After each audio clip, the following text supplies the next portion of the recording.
There are three types of hysterectomies traditionally. There is abdominal hysterectomy, there's vaginal surgery, and then there's laparoscopic surgery. Laparoscopic surgery is putting a telescope into the abdomen, usually through the belly button, and then we can use other additional instruments to perform the surgery through small holes. The difference between conventional laparoscopy, which uses 3 or 4 or sometimes 5 small holes in the abdominal wall, is with single incision laparoscopic surgery. All of these instruments can then be put in through one small incision in the belly button. We can place these 2 or 3 or 4 instruments through one port, one incision in the base of the belly button. We don't make any of those extra punctures, we're not going through any of the muscle, and we can keep everything right in the belly button. For the procedure, we usually identify the patient's belly button. Everybody's belly button looks a little bit different, and we try to match the incision to hide it best in the belly button. The incision for the belly button in these ports usually is between maybe 2 centimeters to 3 centimeters. We try to bury it, just for cosmetic reasons, bury it deep inside the belly button. We fill the belly with gas, we look around, we look to make sure that there's nothing unexpected, and then we'll complete the hysterectomy.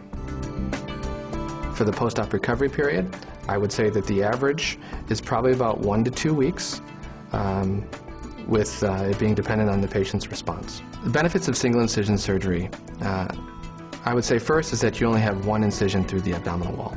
One incision means there's only one place where there's a risk of infection or bleeding. Number 2, there's no risk of injury to any of the other nerves or vessels that lie lower in the abdominal wall. And number 3, perhaps less pain. 5mm ports don't create a lot of pain, and so right now we're splitting hairs. And number 4 would be cosmetics. Clearly with these types of incisions in the belly button, this can leave no trace. Anytime that a patient would come to a surgeon, there's questions they should ask is what's their training overall, and then what is their training specific to this procedure? How long have they been doing it? How many have they done? And more importantly is how many are they doing on a regular basis?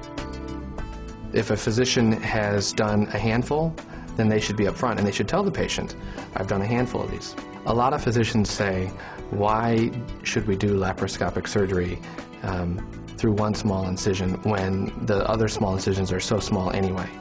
But I think that as we look to the future, in this situation, if we can do the same surgery without increasing the risk, the question shouldn't be, why should we do this, but why not?